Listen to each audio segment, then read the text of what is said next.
You are listening to a free version of the Majority Report with Sam Steeder.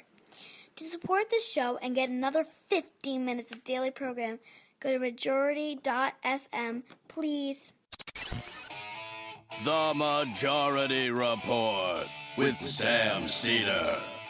It is Tuesday, February 28th, 2017. My name is Sam Steeder. This is the four-time award-winning Majority Report.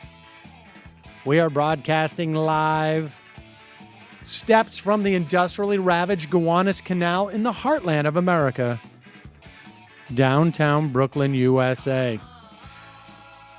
On the program tonight, Donald Trump to give a speech on budget priorities. It will be all bullshit. I don't really know how else to tell you that. It's going to be completely meaningless, what he says. May be funny, but it's going to be meaningless. Meanwhile, is Obama pulling the strings of protests and leakers? Alhamdulillah. ICE agents gone wild. This is just the beginning. And that drip, drip, drip continues to drip on Manafort, Page, Sater, and as the House and Senate Intel committees become compromised, the clock is ticking on the ACA repeal and replace as pressure grows on Republicans. And in the Trump dump today, dirty water and private federal prisons are back. Meanwhile, Bannon's deconstruction of the administrative state moving forward, Trump's budget looks to cut 25%. Well, to be honest, 24% of the EPA, 14% of the IRS. Meanwhile, Wilbur Ross confirmed as Commerce Secretary with 21 Democratic votes. Ross is also newly reported has an interesting relationship with some Russian bankers. All that and more on today's program, ladies and gentlemen. Yes, it is a pleasure to be back here. Oh, God. I just saw this. Kyle just sent me an emergency reading, and it is a picture of, it includes a picture of, which I think is undoctored, of Alex Jones, topless, eating breakfast. Being a man. I'll have to get to that later. I don't. No, I don't. I'll have to get to that later. So a lot of things to talk about. Obviously, catching up on vacation. The multiple big stories. Obviously, we no longer have Milo Yiannopoulos to kick around anymore. He's so dangerous that he's had to move to a completely different realm of dangertude and is going to have to be dangerous in a completely different plane of existence.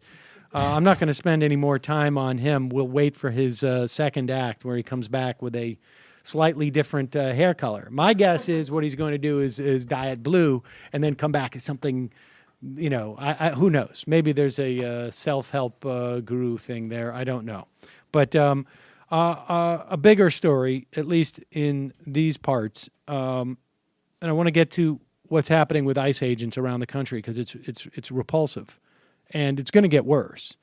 We've just empowered what turns out, and I think we sort of had awareness before. I mean, you could tell this in terms of what the ICE union. This is the immigration,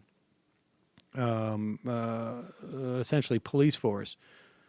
There was indications when their union supported Trump in the run-up to the election, but I think we're going to become more and more aware of just how sort of reactionary force this is.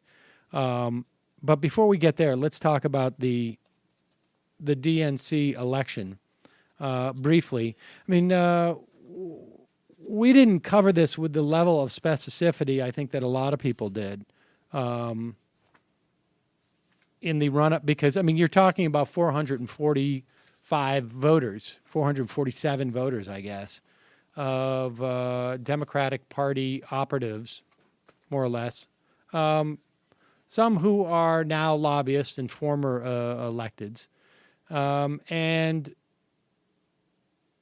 obviously we talked about Tom Perez's entrance into the race, which was largely a push rather than a sort of a jump into the race from the Obama administration. Clearly they wanted their guy in there. Now, when you talk about the politics, the political differences between Perez and Ellison, you're not necessarily talking about a wide gulf on policies that they have taken positions on, to the extent that they would take public positions on the same things. Perez obviously was a supporter of the TPP. One could argue, I guess, that he was so because he was part of the Obama administration. But putting aside the differences in the politics and the individuals, Perez had not a significant amount of electoral experience. I think he had run for local office in Maryland at one point. And I don't know how much administrative experience Ellison has, and it's a largely administrative position. All of that, to me, was largely irrelevant. It is a position like this, what is important about it is access to resources.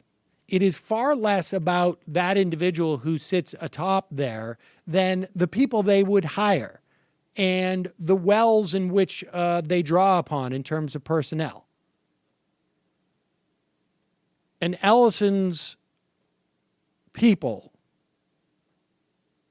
would have come from a far more progressive leftist wing of the Democratic Party. I mean, I think that without a doubt,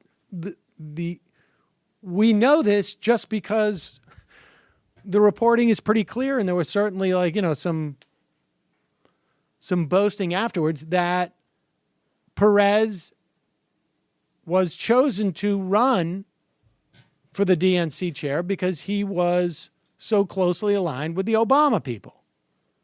And there's two ways you can look at this, but simultaneously. They're not mutually exclusive. One is you want someone who comes from the more progressive left part of the Democratic Party because of the personnel they're going to put in there are going to be more reflective of left-wing positions. And also, I don't know if the people that Ellison would have populated the DNC with in terms of staff would be great at rebuilding the Democratic Party. But I do know that the Obama administration, regardless of what you think about their policies and what they did in office, was uniquely bad at building the Democratic Party, as measured by really the only metric that counts, and that is how many elected Democrats you have across the country. I mean, that to me seems like a particularly uncontroversial statement. So it's unfortunate in that respect. But there was a great piece by Nikki Saval, who I feel like we had on this program. I can't remember exactly in what. In N Plus Magazine, nplusmag.com, about this race. And I just want to read a couple of portions of it. I mean, I think she,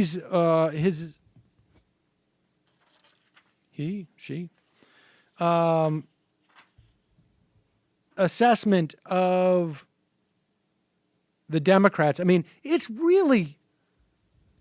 was an odd vote, right? I mean, I think there's reporting that suggests all the anti-Muslim smears of Ellison, which came in the form of he's anti-Semitic, seem to have had at least some traction. I don't know if that accounted for 45 votes. I wonder if people actually voted for Ellison just with the hopes of getting Alan Dershowitz out of the Democratic Party. But he writes, nothing appears to scare Democrats more than energy and debate. And I think this is true. Because, and we've seen this for years. I mean, look, this is nothing new.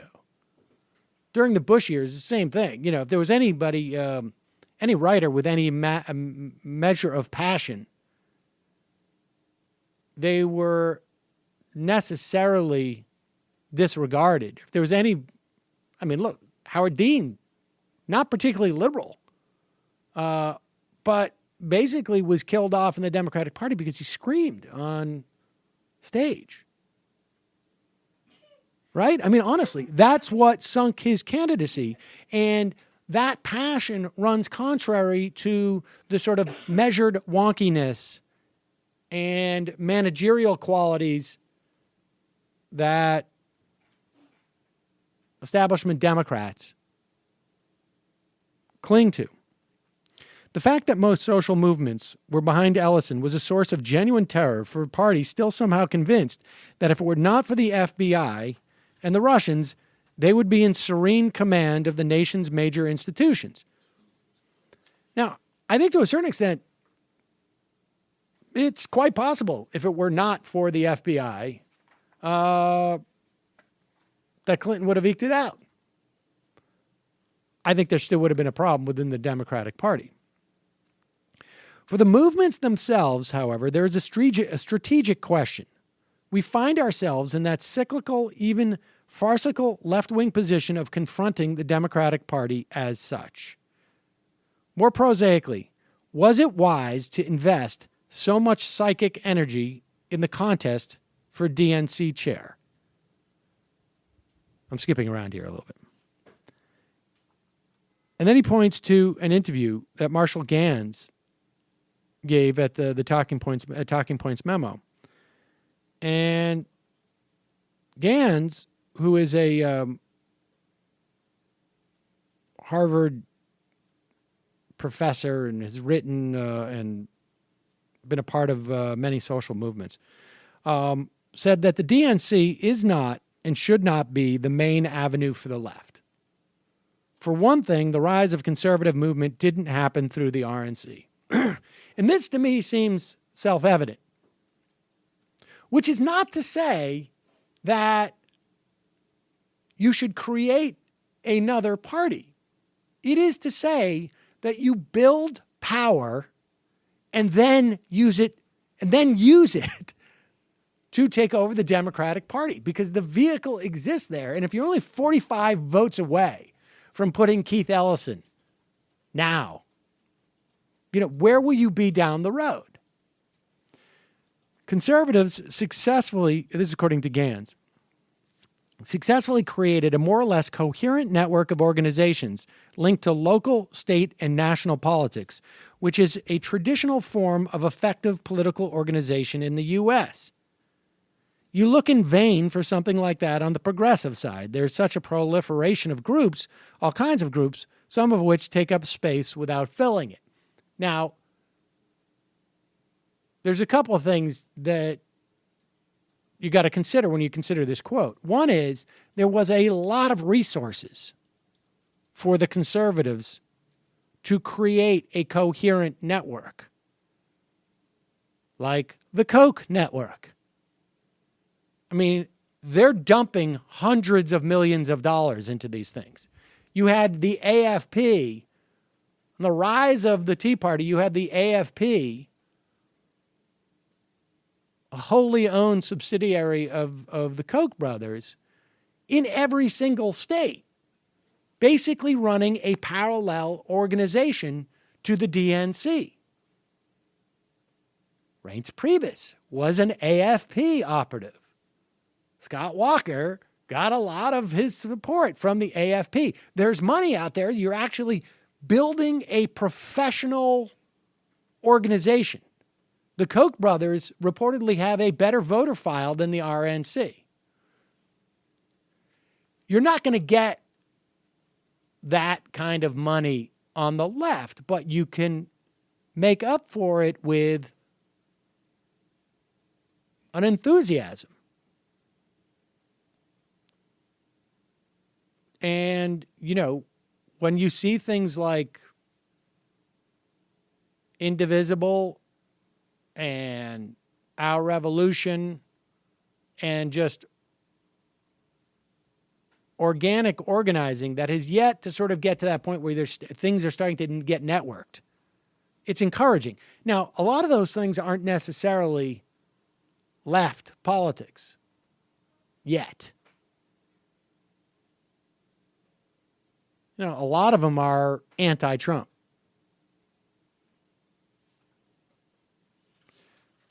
But Saval goes on to say, in other words, the outcome of the DNC contest is as much evidence of the left's institutional weakness as of the party's immovability.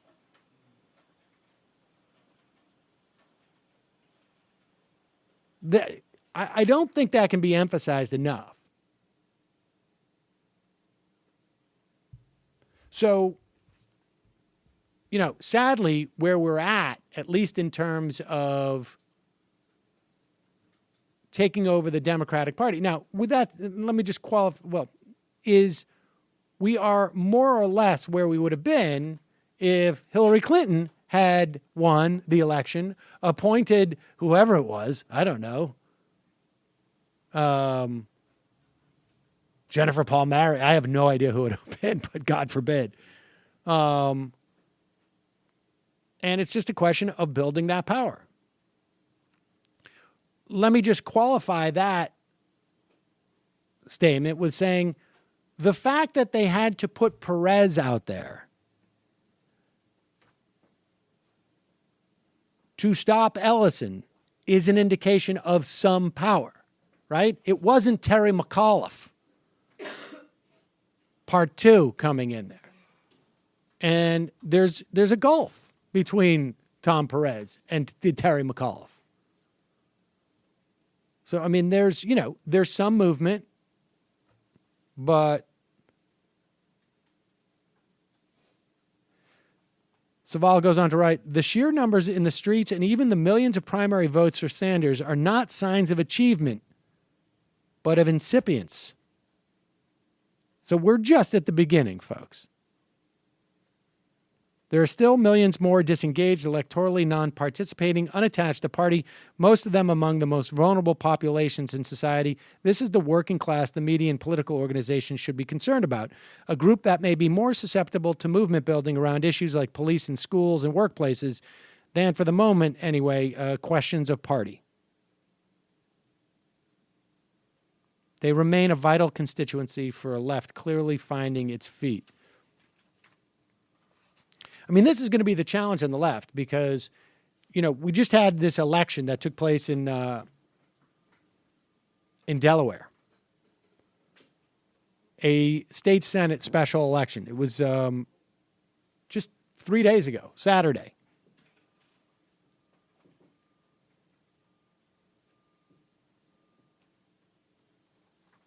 The Democrat won, and incidentally, this election had the state legislatures, I think you get to 2/3, right? If Delaware had gone Republican, you get close to 2/3, which is a problem.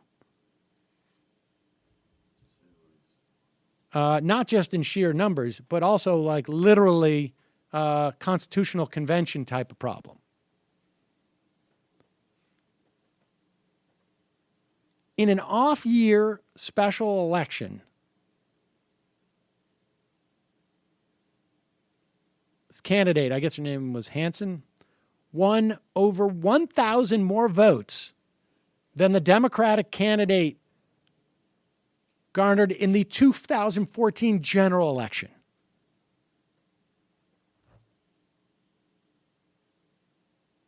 So now I don't think all those people who are coming out there are like coming out because they are motivated for things like free college and whatnot necessarily. I think they're coming out there because they're anti-Republican, which is fine. Because we're going to need that too. Because again, the more Republicans win, the less empowered the left is. I know that bears repeating because some people still can't seem to get that through their head. People are tweeting at me like, see, Ellison lost. It proves that Jimmy Dore was right. What? I've gotten a lot of those too. It's shocking. You see, the left is not, the whole point was supposed, I'm not going to say that 2020. I'm not going to say that. Did. But somebody bought the URL Stein 20 or -20.com and it redirects to majority. I love it. They couldn't get the full 2020 though? I don't know. Somebody else must have taken that. She's running again. It was her husband. Nina Turner had a good tweet. She said, never put all your faith in any one person or organization. Blind loyalty hurts your vision. Persevere, be purpose-driven, and push hard. And sell out. Just total pawn of the establishment. The real problem was that guy, Sam Ronan, didn't get the head of the DNC. Oh, right. Yeah. Well, I think they proved. And, the amazing thing is that if Sam Ronan had been elected, then both Pence and Trump would have been removed from office within 6 months. But the DNC is so corrupt. They don't care. And they want war with Russia, which is top of Perez's agenda. All right, let me just read this, and then I want to talk about these ICE stories. Because, and we'll preview Trump's speech tonight. But, I mean, I can tell you, here's the preview. I'm fantastic. Everything's great. We're going to more military. More military. Not going to cut Not going to lose things. anymore. If we do, maybe, could be, repeal ACA. But maybe not. Like the idea I heard before, and America. I heard another idea that was also great. The only thing I watch Trump speeches for now is I'm like, I wonder how, what is it, Sirfenovitz? I wonder how he's going to cut this. Right. That's like literally the only thing I watch for anymore. Here's the thing people have to understand about what he's going to say tonight. They are so rudderless in that White House. And the dynamic is shaping up like this, that not only is there, I think, obviously palpable concern. And look, I don't care about Russia right now for the sake of also, now that I've, had a week off and has been able to sort of regenerate other than my constant tweeting. I just want to make this absolutely clear. If there was a half a dozen people more in Trump's orbit who all had ties to, let's say, Exxon, okay? There's one, but let's say they all had ties to Exxon. And Exxon was engaged in a huge secretive deal for billions of dollars. And Donald Trump is like weirdly anti-Gulf oil and anti-BP oil.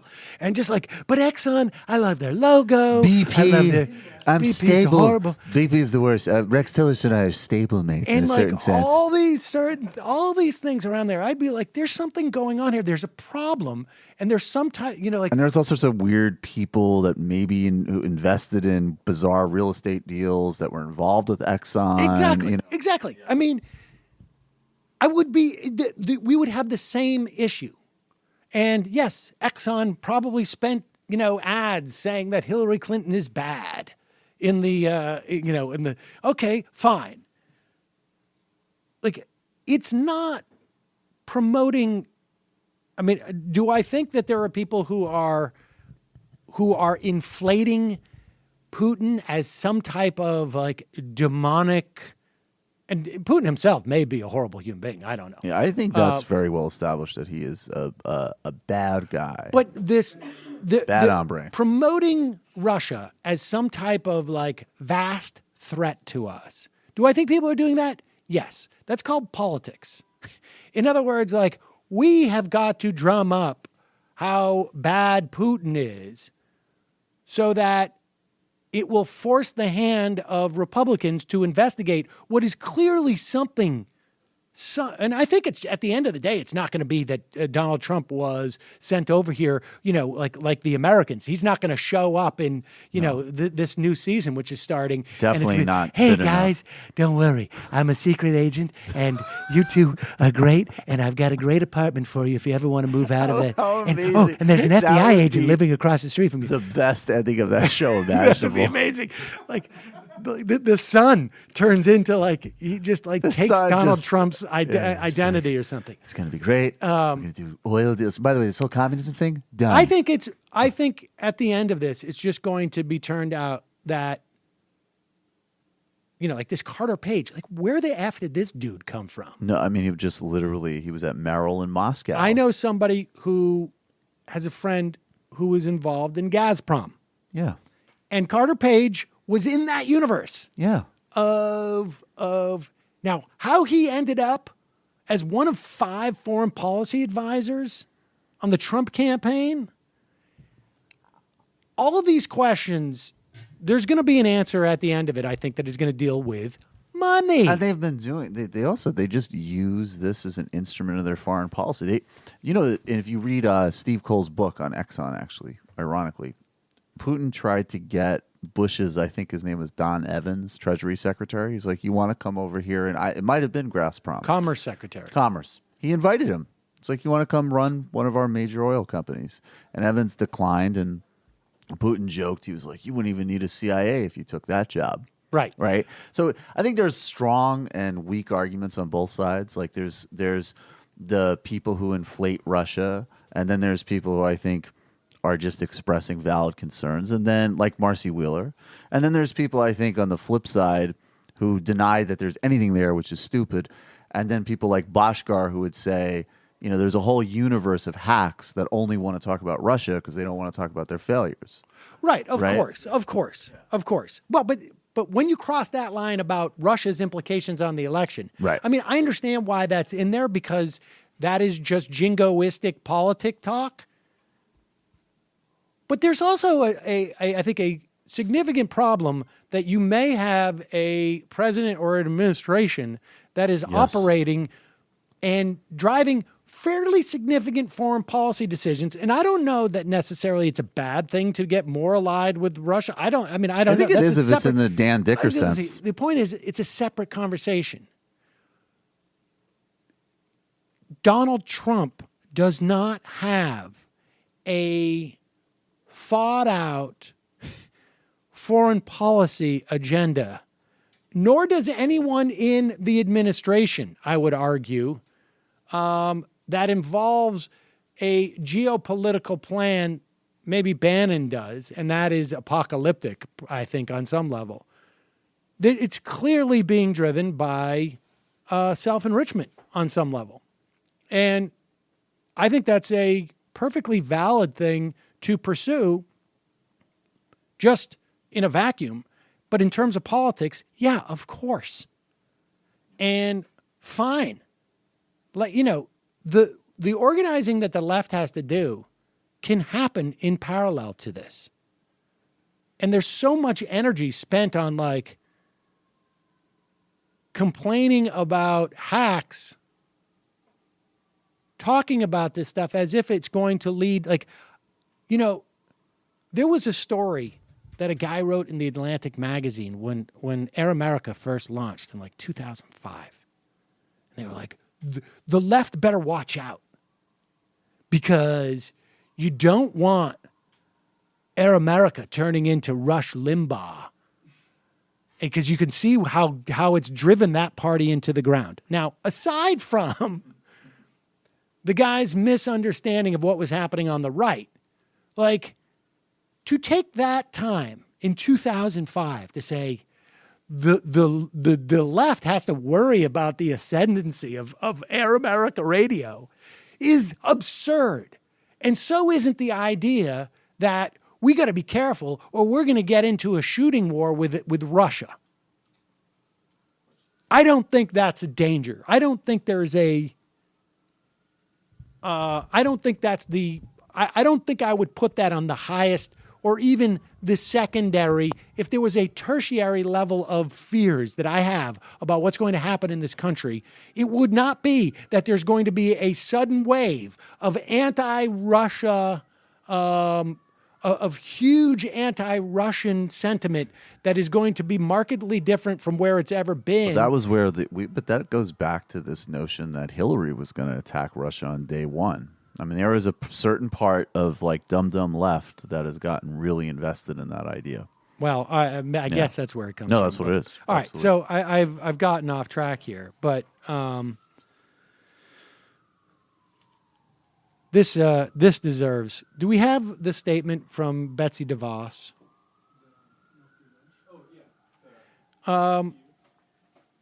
Ladies and gentlemen, just a reminder that the federal government does a lot of things besides, keep you awake at night because of who their president is.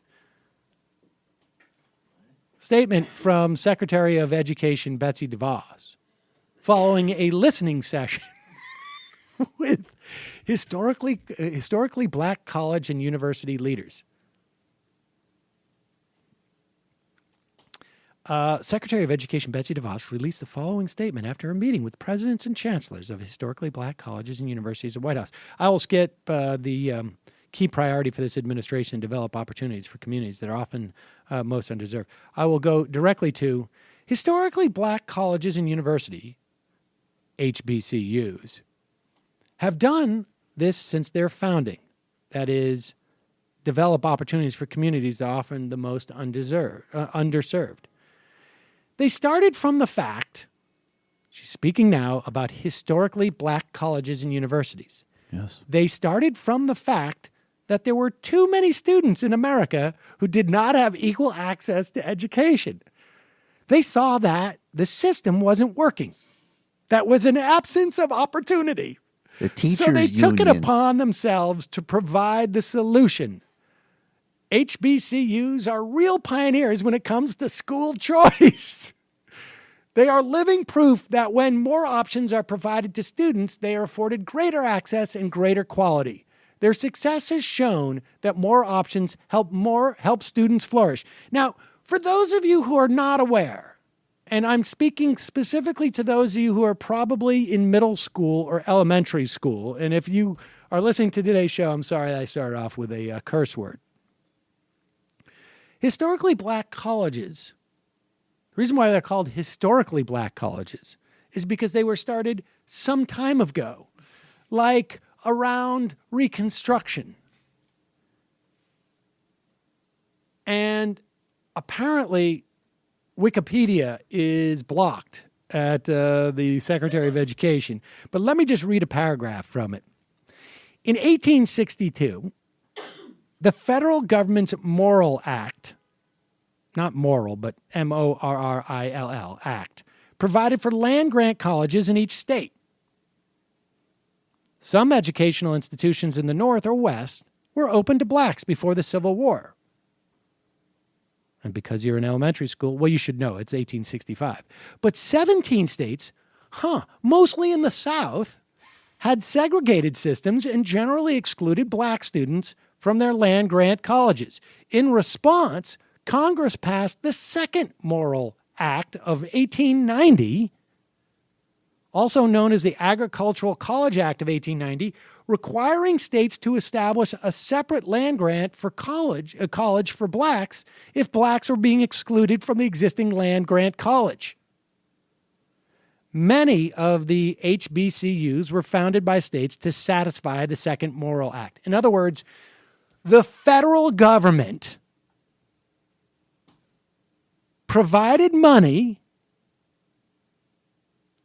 and required under the Agricultural Act of 1890 to open black universities if you were not allowing black students into your universities through the first grant for colleges. It's not a question of choice because they didn't have a choice. In fact, these colleges existed because there was no choice. So they're not the real pioneers when it comes to school choice. Jim Crow led to a lot of innovation. But the It school wasn't- teachers unions, on the other hand, It wasn't that these black colleges realized that the system wasn't working and they decided to open their own. It was the federal government realized that states, particularly southern ones, were basically refusing to provide for the education of a large segment of their population. And so they gave federal money for it. So, I mean, aside from the incredible ignorance associated with this, and then aside from the attempt to pigeonhole her voucher system and graft it onto a historical example of the federal government, why, when you talk about states' rights, you're talking about the right to discriminate, and the federal government's role in mitigating or attempting to eliminate states' racial discrimination. Aside from that, she also misses one of the primary justifications for having a federal Department of Education to ensure that public schools are operating well in every state, because the states drop the ball, sometimes on purpose, sometimes just because they don't have the money.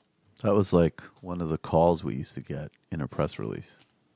That's It unbelievable. was basically like they just saw a market opening for getting their own schools. Exactly. And they innovated their way out of apartheid. What's your problem with that? It was Yeah, completely disruptive. If we kept doing that, then those kids probably already have jetpacks and fucking tablets in every house, and black people be the richest people in the history of the earth. But, you know, the government came along, instituted desegregation, got rid of Jim Crow, and now you got all sorts of poverty and problems, man. There it is. Hopefully Betsy DeVos will fix it.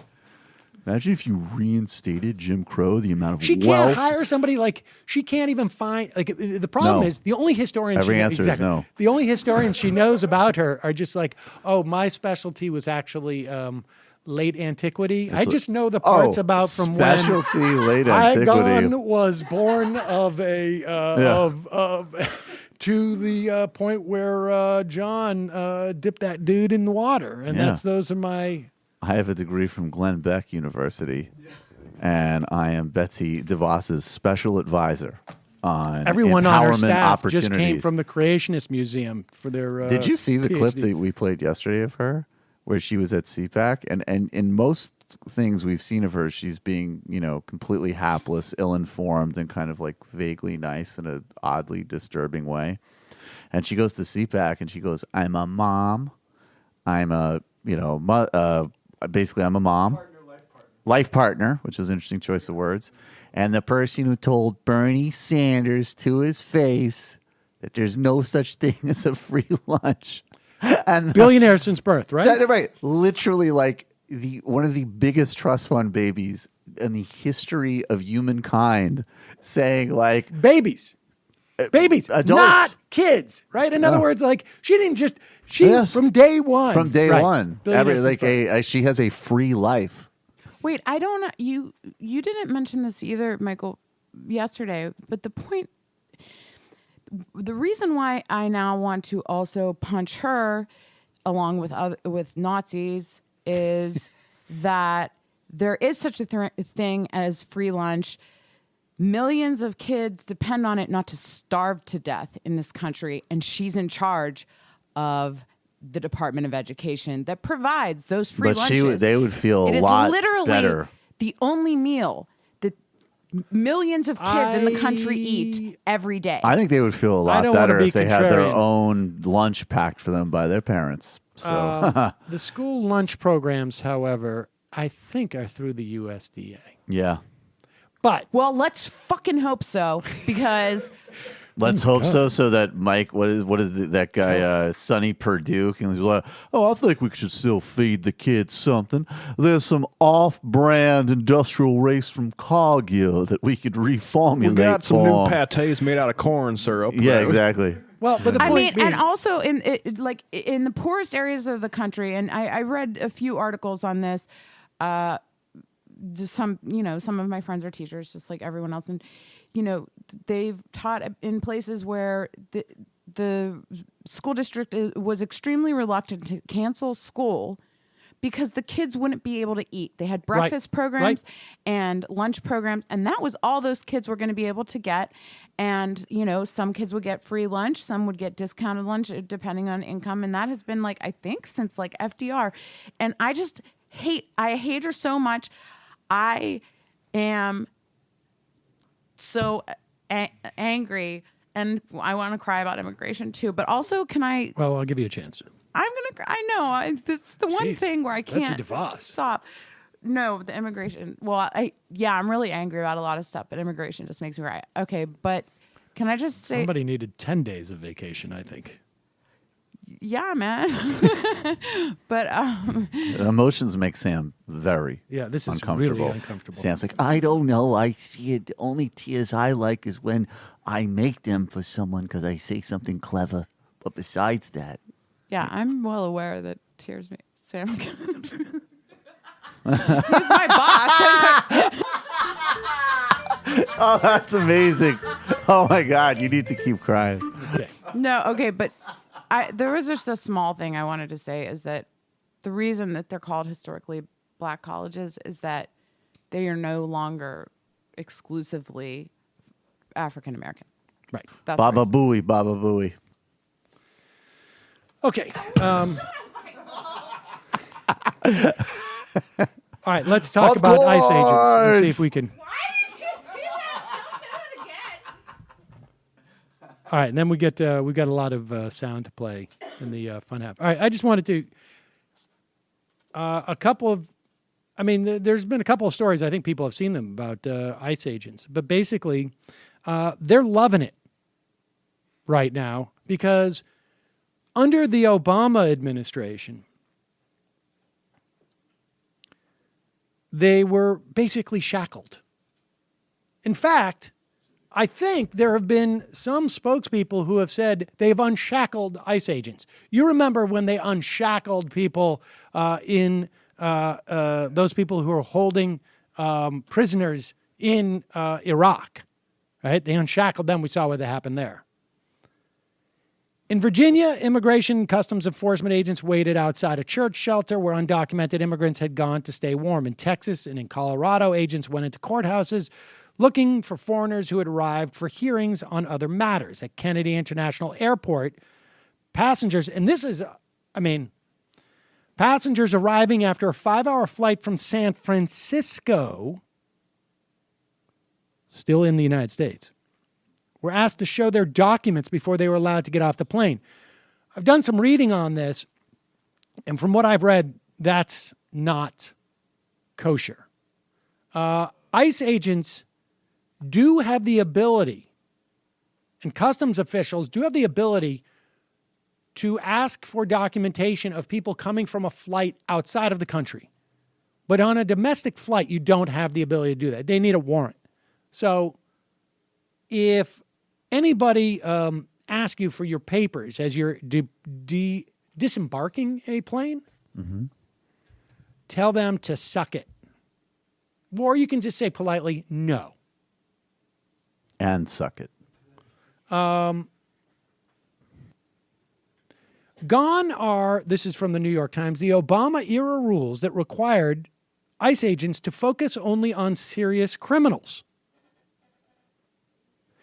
In other words, as you know, during the Obama administration, which did deport a record number of people, records, of course, are there to be broken, But what they did do was say to ICE agents,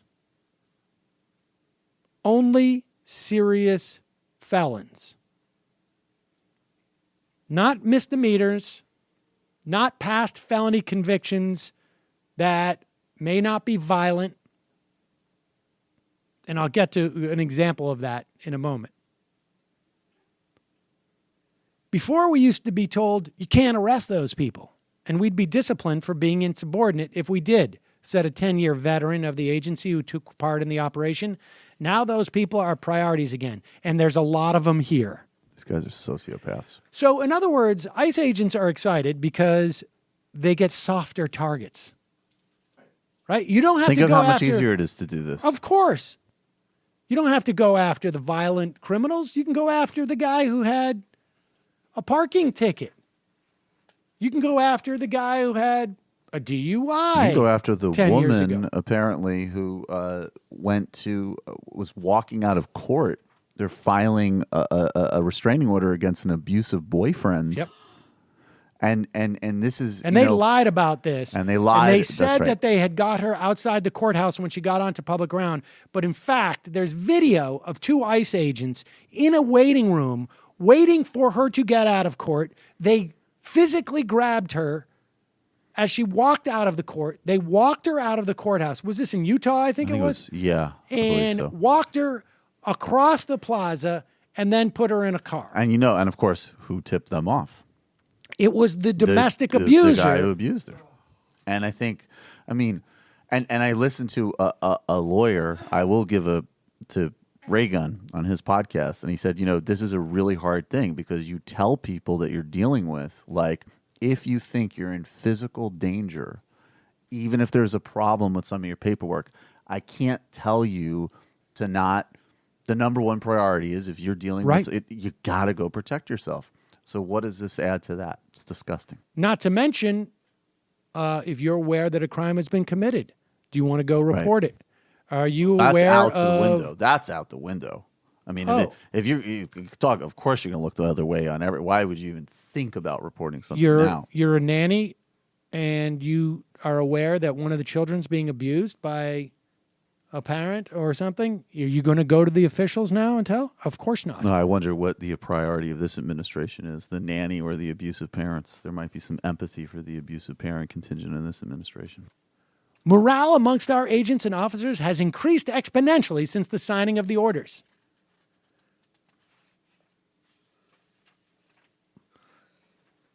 The biggest change was the erasing of the Obama administration's hierarchy of priorities, which forced agents to concentrate on deporting gang members and other violent and serious criminals and mostly leave everyone else alone. Officials in Washington said that shift and the new enthusiasm that's come with it seems to have encouraged pro-Trump political comments and banter that struck officials as brazen or gung-ho, like remarks about their jobs being fun. Those who take a less of a hard line on unauthorized immigrants feel silenced, the official said. And, if you're one of those a-holes who contend that, they're illegal, the law is the law, you should also know that it's civil crime when you come in here without documentation, as opposed to basically like a traffic ticket. But you should also be aware that unless ICE is going to get a huge bump in their budget, understand that when they go after the moms, when they go after the law-abiding citizens but for a ticket that they got, when they go after these people, they're not going after those violent criminals. And now they don't have to. When they see 2 potential people they can go after, they're going to go after the one who's going to represent the least amount of threat to them and the most amount of threat to the community.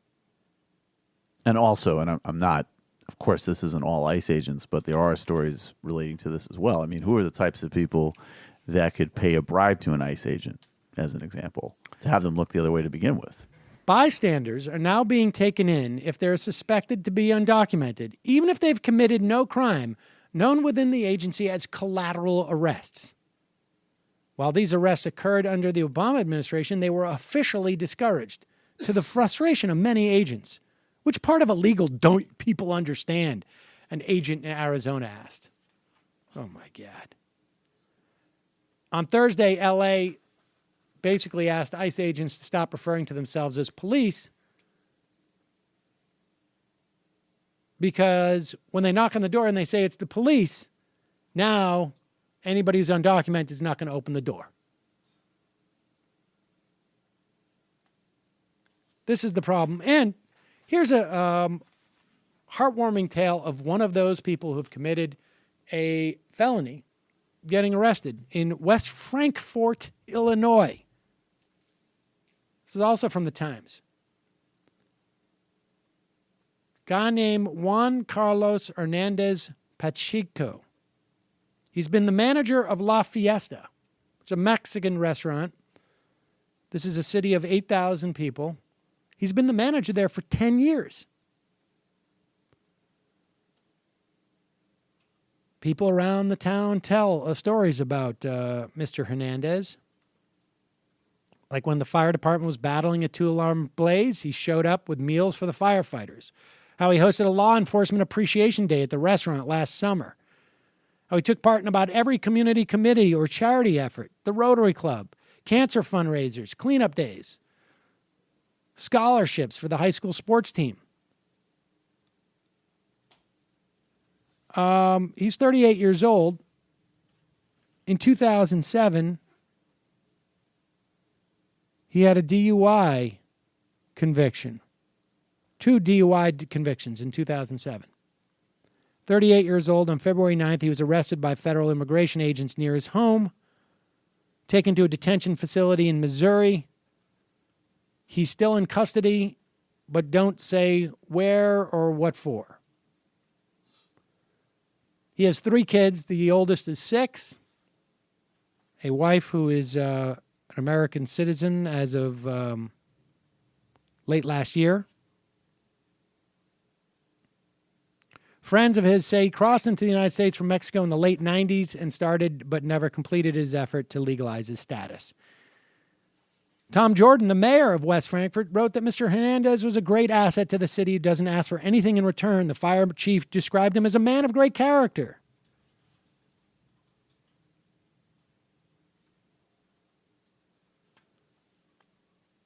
Lori Barron from Lori's Hair Affairs, a beauty salon.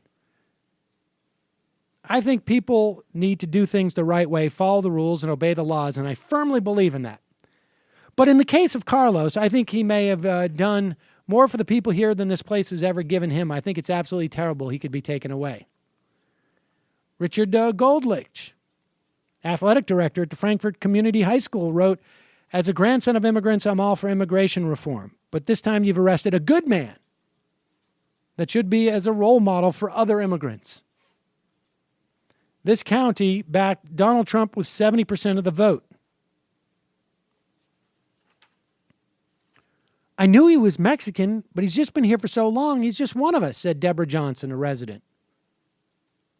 She said she saw a distinction between people who come over and use the system and people who actually come and help. Now, we know that undocumented immigrants pay more into the system than they take out.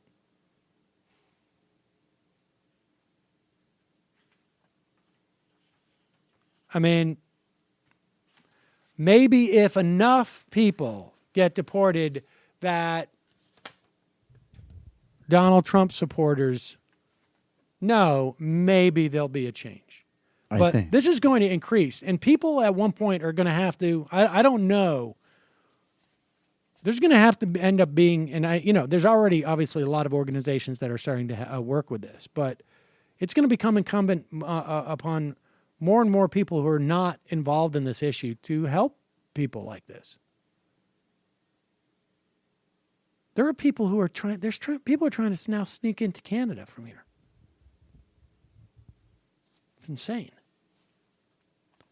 All right, we're going to take a break. go into the fun half. In the fun half, we'll try and have a little more fun. Oh, really? Shall we be having fun? My father, Paul. I've been listening to Gorka's book on tape. And he does the and this man who was an architect. I mean, I feel like I want to take like 4 months off and just go to Hungary and track down this Become story. a Gorkologist? Yes. I mean, I'm only about halfway through the book. I'm listening. He doesn't narrate it. He only narrates the introduction, the self-serving one, about how my father was a great man, and clearly that means I'm not a Nazi. My father, who hunted Jews with great abandon, couldn't be more further than a Nazi than anyone else. There is a weird emphasis about his dad organizing with other Christian youth. Like I get it. There may not be Jews around in Hungary because of the great work that my father and other Christian youth did. But so I'm trying to get through this. So far, it's all been a revisionist history of the Iraq War. They made a tactical mistake. Obviously, they shouldn't have gone there if there wasn't weapons of mass destruction. But, I mean, it is really, I'll tell you something. You listen to a book like this and you think, why haven't I written a book? I mean, I did write a book. But yeah, I mean, like, the reason why I'm not writing another book is like, God, man, I don't want to go through all that fucking research and just do all that work, and then you read this But it's thing like and you're every time that other show happens, when you're like, this requires remarkably little show prep. It's true.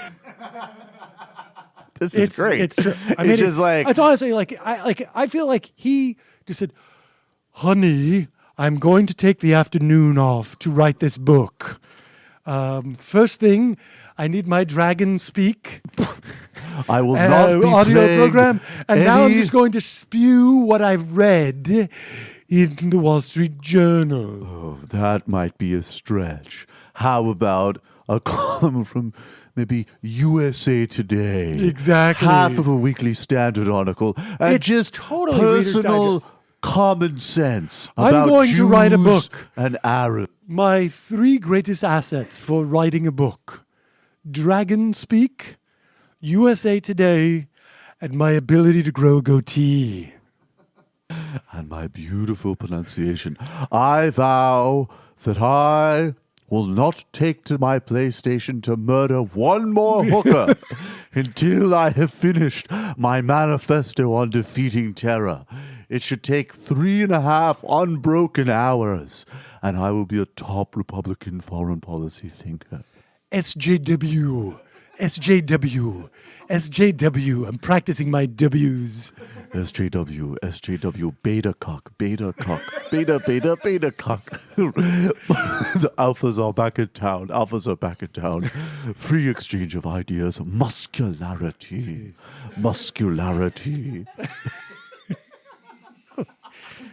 So I've got a bunch of Gorka stuff, but I know that we've got to dole this stuff out. And by the way, welcome to the next 4 years. I'm the only one in the administration not involved in the Russian deal. Yeah, guess what? You know, I was on the Milo side of things.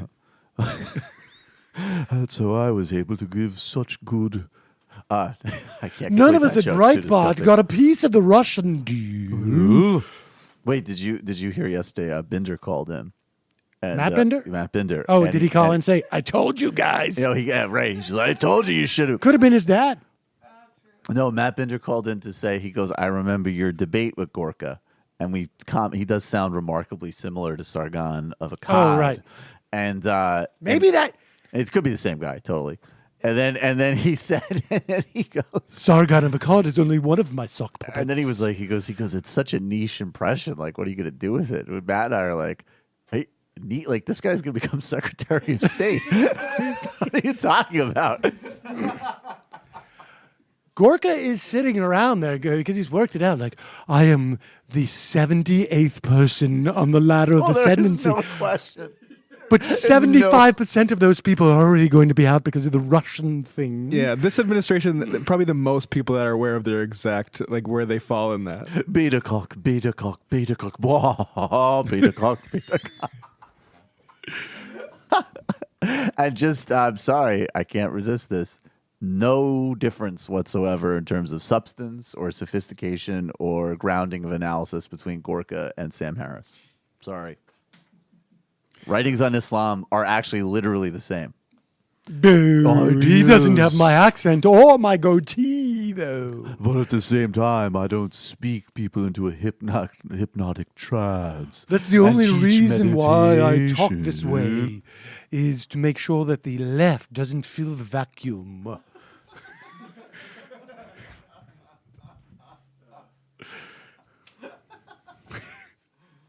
If I don't speak like this, then there will be other people who speak like this, who don't take the war of ideas seriously. Understand, when I took this job at the White House, I gave up all of my biannual drum retreats. I just wanted to have a free and open exchange of ideas about life hacking to not be a beta cock.